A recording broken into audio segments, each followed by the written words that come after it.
Alrighty, welcome everyone. I'm Teeaboo and I am here this morning for Dororo. It's Monday morning and that is Mad Monday. I've got Dororo, Mob, and Ava to get through, and that's a lot of stuff. That's a lot of videos. So, let's get into it pretty quickly. I do want to keep doing a comment spotlight where I highlight a comment that I particularly enjoyed or found interesting or something like that. So, if you want your comments read out for the comment spotlight, comments. They exist. Wow. I do read all the comments, so please don't be a dick and spoil me on stuff if there's the ability to spoil people on stuff. Yeah. So the comment that I want to highlight this morning is from Lawless Guns, who comments pretty frequently on my videos. So thanks, Lawless. I got impatient and read ahead in the manga. The manga is enjoyable as fuck, but the art style and story structure is more like an old-fashioned children's cartoon. Reminds me of Astro Boy manga art style. Well, for good reason, it is a Tezuka work. With sprinkles of darkness and unexpected depth, the anime is doing this show a lot of justice. They are adding more into the plot in a fluid and unobtrusive way to bring out the depth of the story, which is somewhat more hidden in the manga.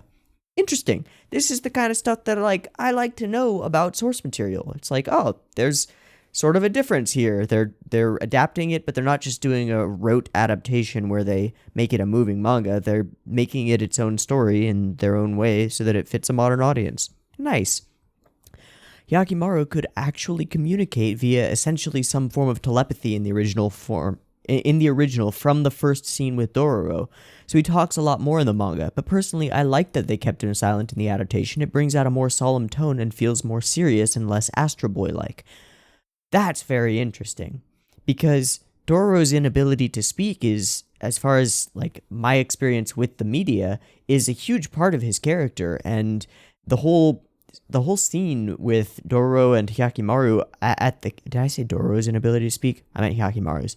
The whole scene with them at the campfire where Dororo is bouncing around, saying stuff, and Hyakkimaru is just sitting there dead-faced, it makes their relationship more interesting. It's really kind of cute.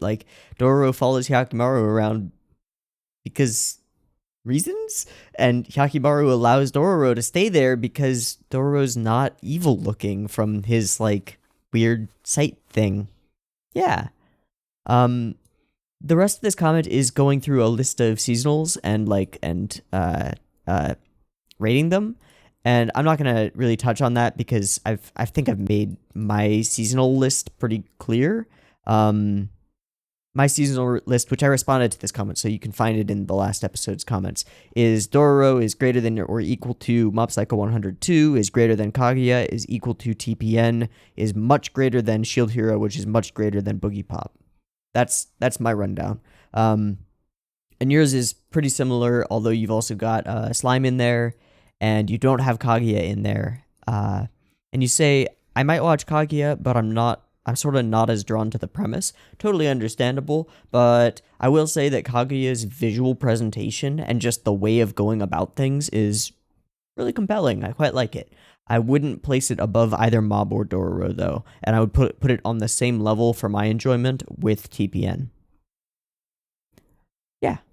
And then the second comment that I wanted to highlight was from Nikki Lynn. Really an unfortunate time to get your nervous system back. Indeed, Nikki. I think any time would be unfortunate because that shit would hurt. All your nerves firing hot at once. Ow! No thanks.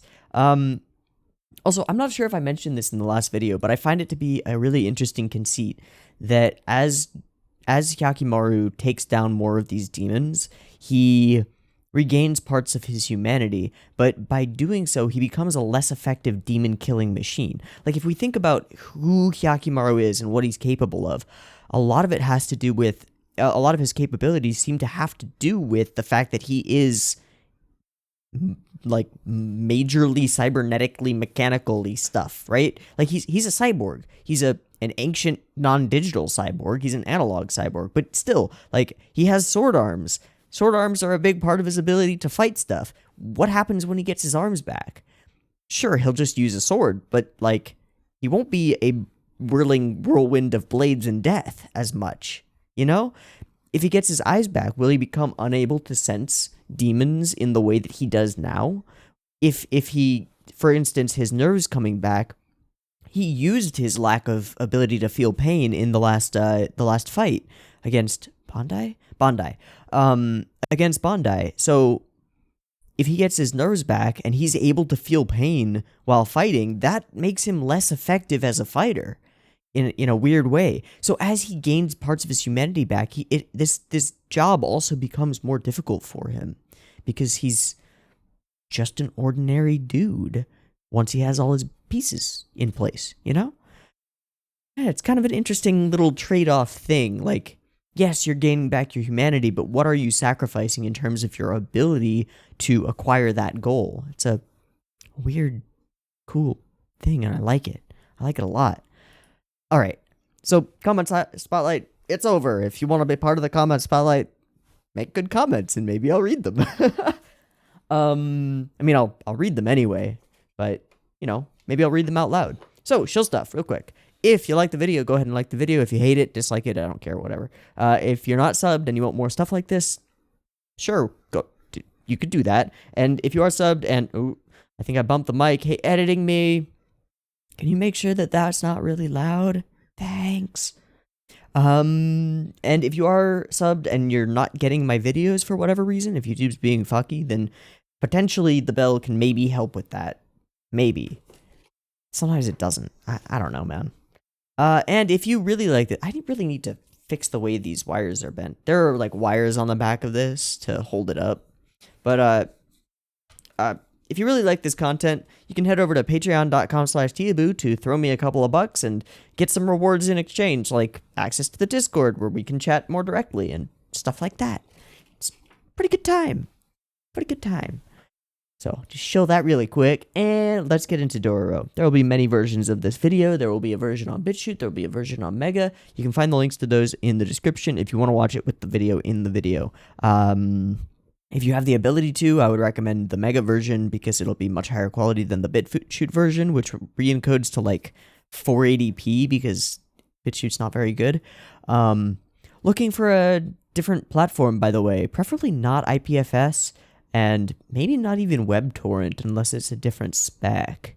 But I'm kind of seeking a different platform. But for now, BitChute is sort of the best, like, thing where I can just throw stuff up there and know that you can get it without it getting copyrighted. So that's where I'm putting it. I'm putting it on Mega and BitChute. So if you want those links, I would get them from the description. If you want it from Mega, you'll probably have to download the video. But once you do that, you can play it in your own player and it'll be nice and high quality and good stuff. Yeah. If you're fine with just the timer-based version and syncing up with your own media wherever you get it, then that's what will be on YouTube. So, yeah. There'll be a beep beep timer. It'll go boop boop boop beep, and on the beep, the green light, that's the same frame that Dororo starts playing on my screen. I'm using the Horrible Subs 1080p version because I got it from Nya and it works just fine. So, yeah. It should be a direct rip of the Crunchyroll subs. So... Or, not Crunchyroll, the Amazon Prime subs. That's what it is. So, yeah, let's get into it. Beep beep timer goes here.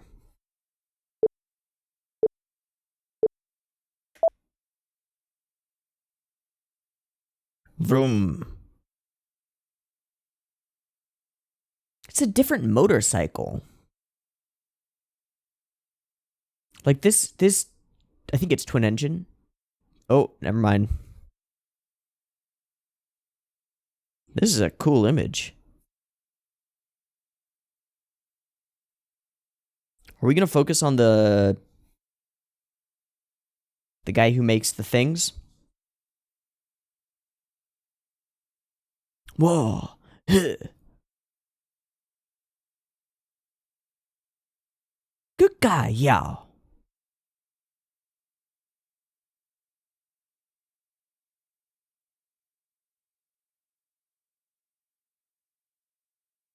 Is that the prosthetic manicure? Was he killing people?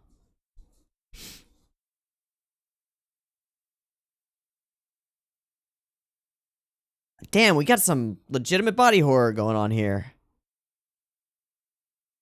Yeah, oh, okay. Wait, that is the prosthetic maker. And he's crucifying people.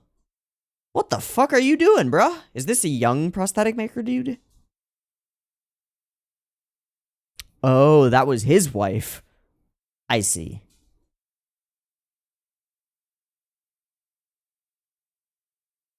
Damn, this is a hell of a track.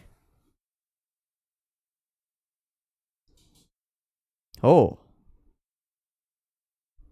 He tried to become an hero.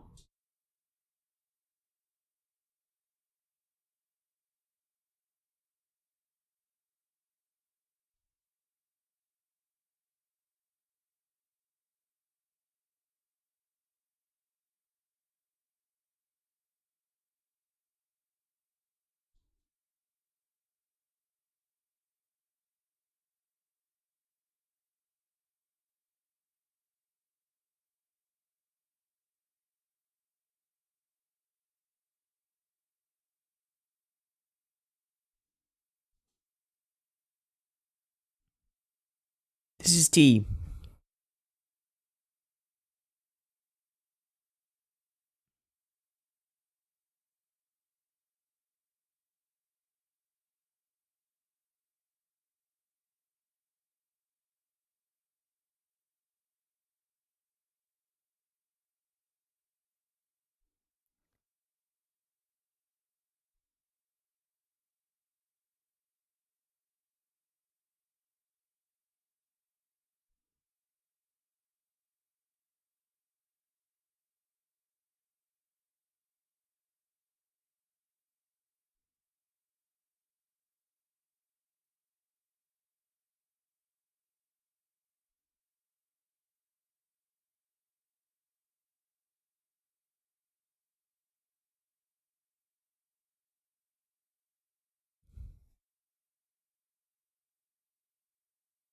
Is that him?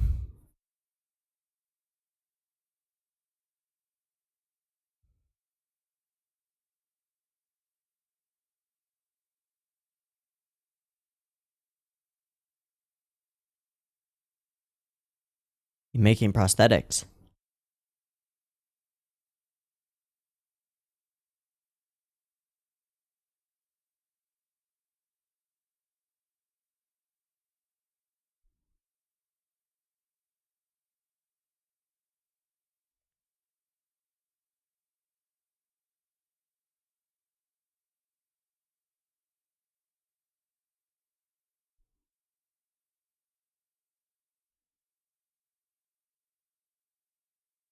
Hmm. So what's inside him?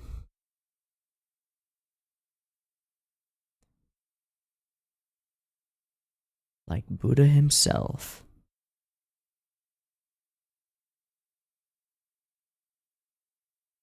Is this all to try to atone?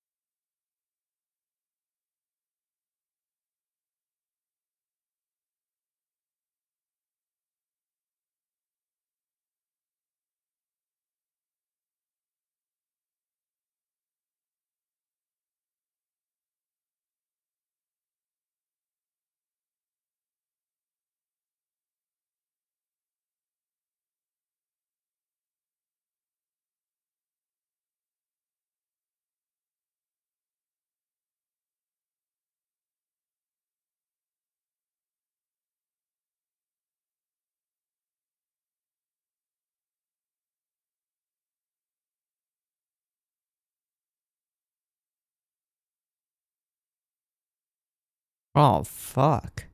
Well, his arm is gone. Recently.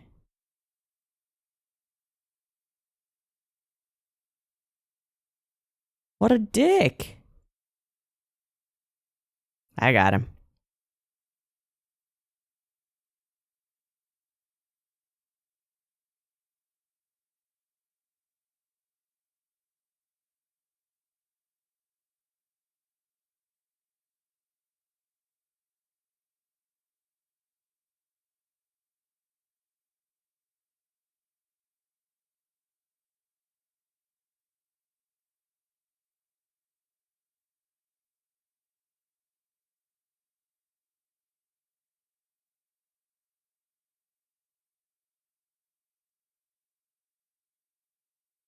A scary man? Nah.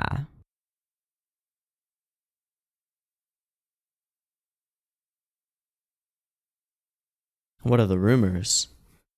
Of his past?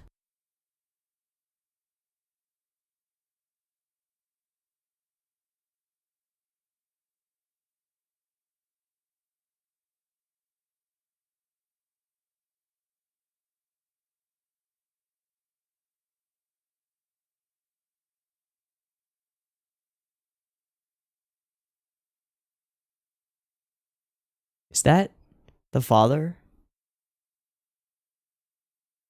Uh-huh.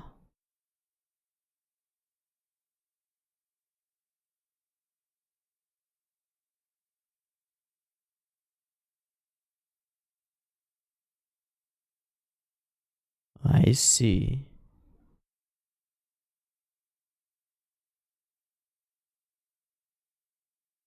But it is.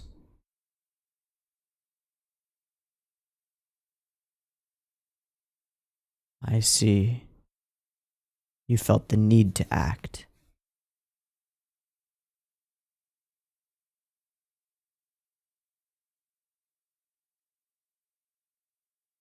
Your parents were killed?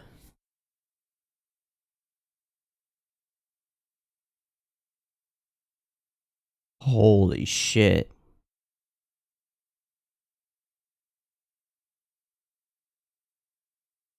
You going to kill a doctor?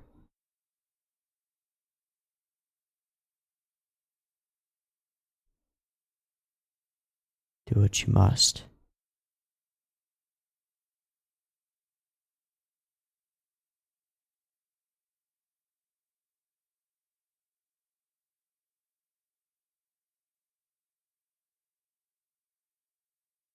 Reason for being.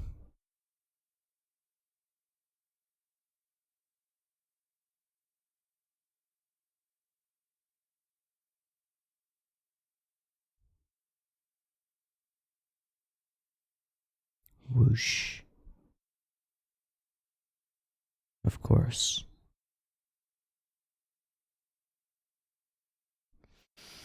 Wow!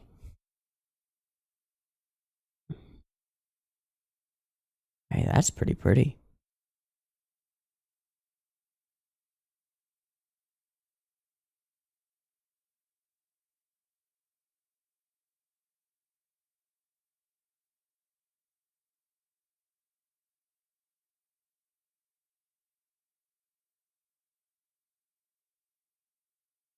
So,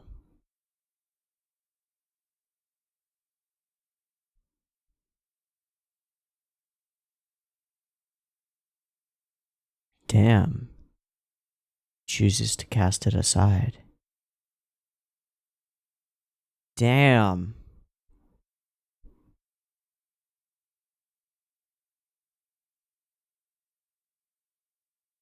This is a good backstory.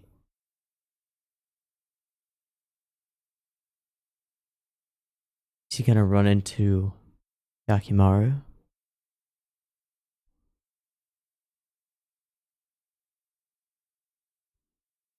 The boat.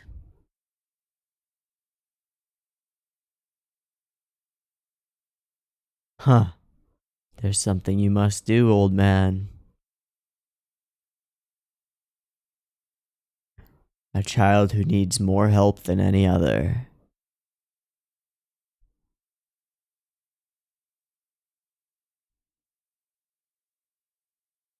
Someone who you can be the salvation of.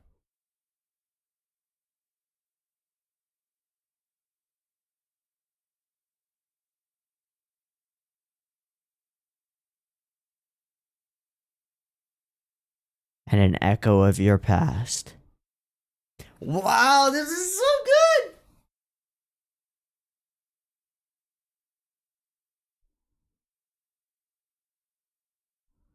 Oh, his second son.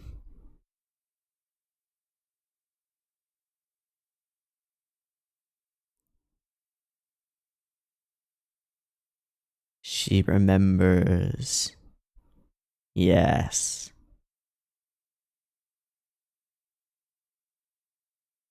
There he is! Hey! Yo, young Hyakkimaru!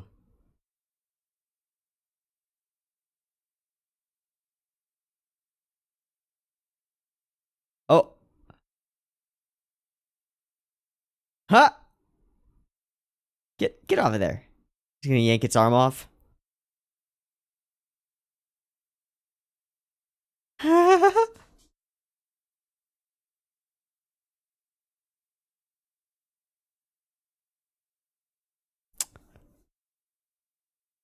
Can't sense anything except a big blob. Blob daddy.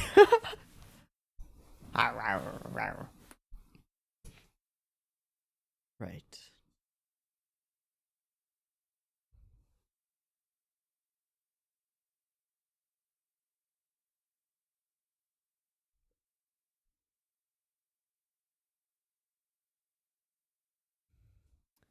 A sense beyond sight.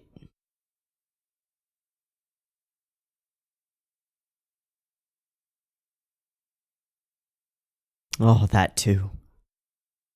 Big time. Oh, this is so good.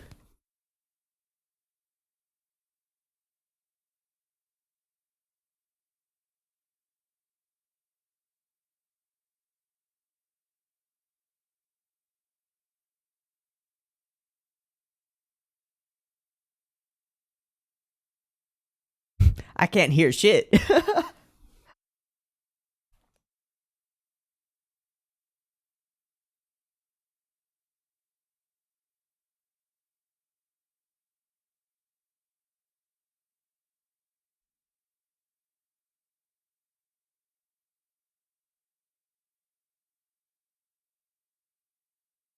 Watching the life leave it.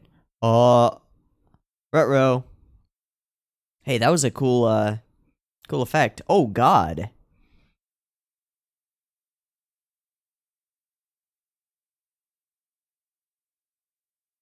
This is a cool monster.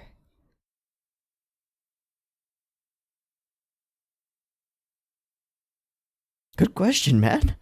I don't know. So he'll give him a way to defend himself.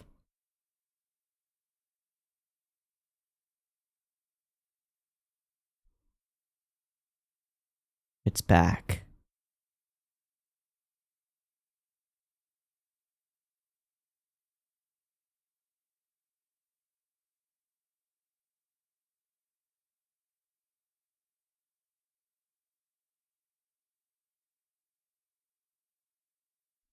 Perhaps.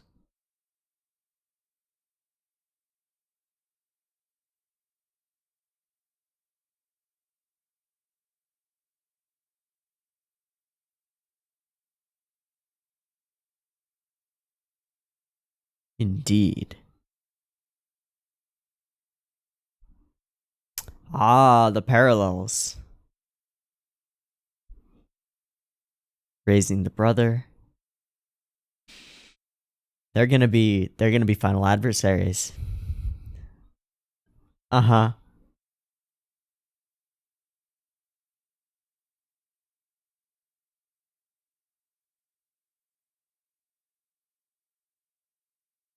Yeah, he's a cute little kid. I can't hate him.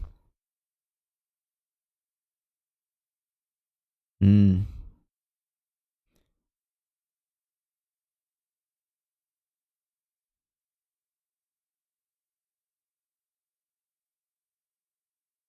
Haha, yeah, war. War is great.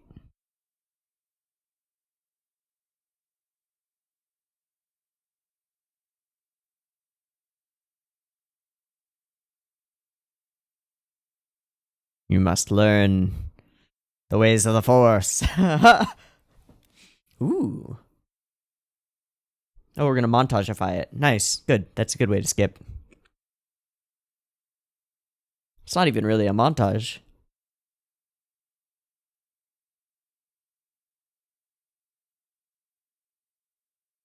Alright.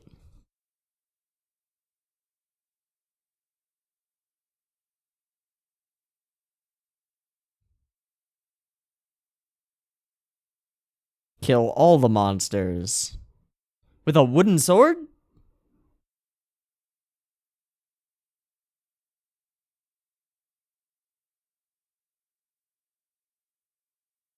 Hello.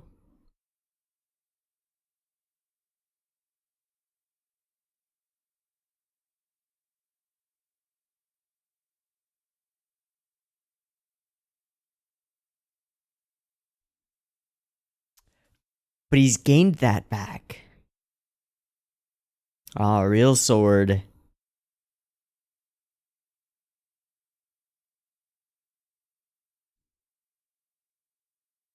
An echo of his past.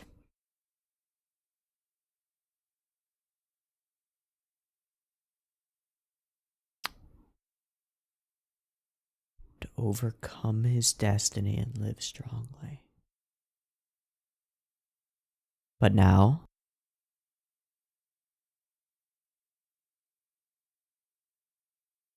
have I birthed a monster?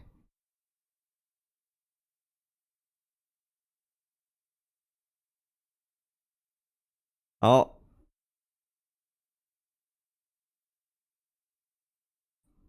Ooh.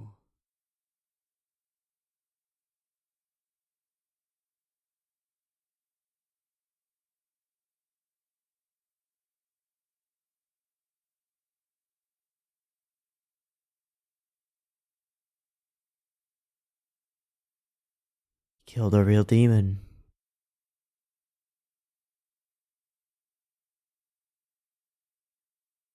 What's he regaining?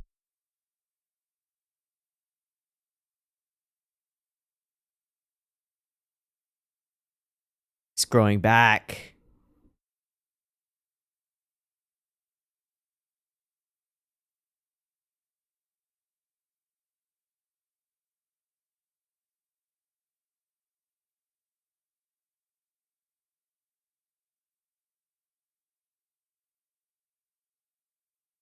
Oh, that's freaking weird. Also awesome. That was a real demon.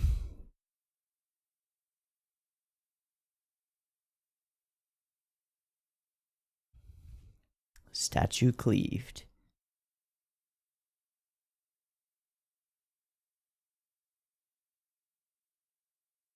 Right.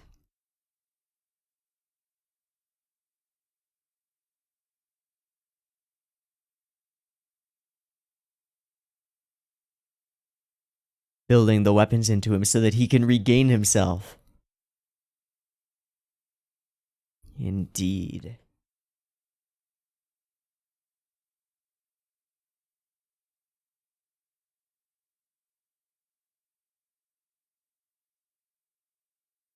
You did everything for him.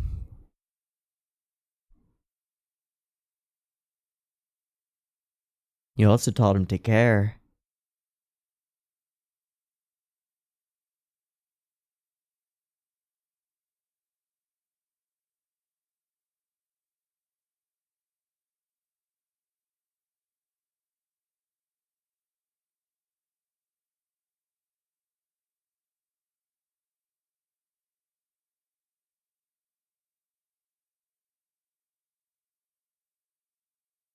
You are my real parents.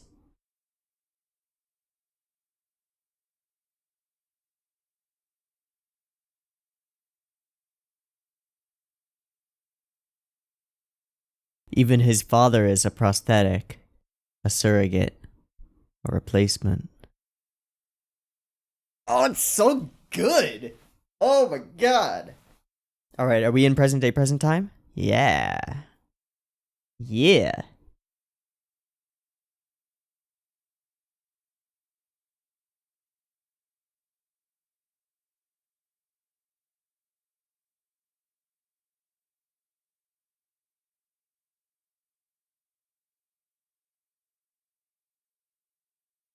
The world.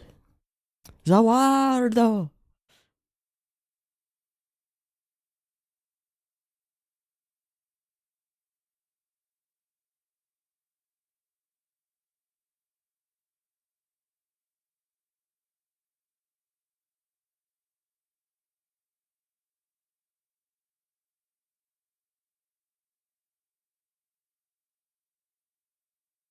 Ow.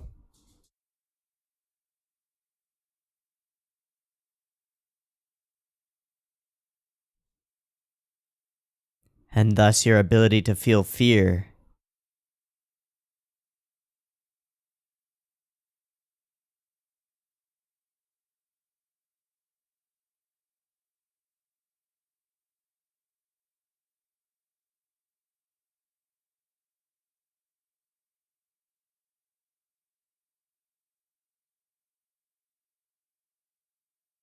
And he continues his grim work.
This is my favorite episode so far, by a long shot.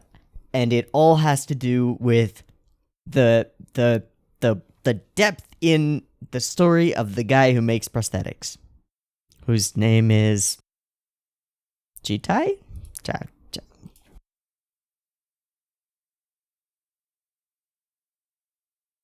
his name? We get it right after the OP.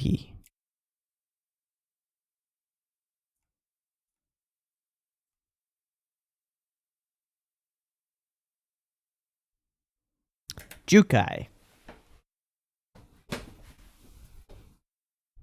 Oh, I wrote it down. I'm an idiot. Wow. So he was this whole making prosthetics thing is like a way to atone with the knowledge that he can never actually atone for his sins. He can just do like something. Like a wrong plus a right they don't cancel out.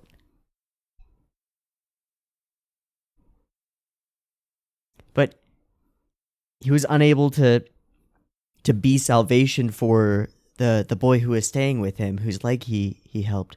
But he was able to be salvation for Hyakkimaru, to give him a life, to give him the ability to gain himself back. And in a sense, the whole war is caused by the father and the father's like need for power, right? Who I think is Shiba. I think that's correct, that it's all sort of intertwined. His need for power is what brought this terrible war-torn landscape to bear, right? So Jukai, without really knowing it, has created the instrument of the chief's demise eventually by aiding the son whose everything was taken away in order to create this terrible landscape that took Jukai's wife away from him and made him a repeated killer and made him all these sins that in his past that he feels he must atone for.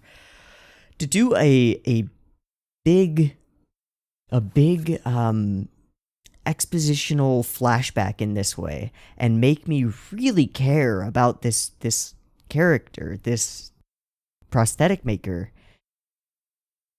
in just this one episode. And then, I mean, there's some setup for it as well that I have to give credit for in the first 2 episodes, where we see him going about his grim work, going about it silently and almost dispassionately, but with great care, putting these prosthetics on the limbs of dead soldiers.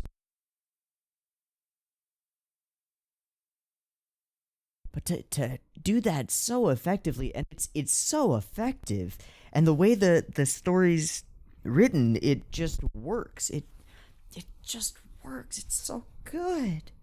I can't get over it. It's made me feel good. Like, made me feel that I'm watching a story that care has been put into. You know what I mean? Like, there's something right. There's something that resonates in this little 1 episode backstory, and it adds not only to Jukai but to Hyakkimaru, because we get to see young Hyakkimaru, we get to see his progression, we get to see the explicit explanation of him getting his parts back. We get to see all of that. It's just right. I love it. I love it. If I wasn't already rating Dororo among my favorites of the season so far, this episode would have put it in the top spot. Boom. It's done. It's over. Like, this gets the top spot. Now, I haven't watched Mob Psycho episode 3. Maybe Mob episode 3 will make me, like, put them on par again. But, hot damn, this was good. I liked it. I loved it. I can't get enough of it.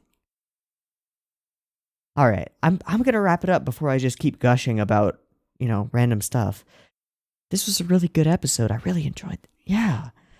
I've been Teeaboo. This has been Dororo, episode 3. I really hope that you've enjoyed it as much as I have. And as always, I hope to catch you in the next one.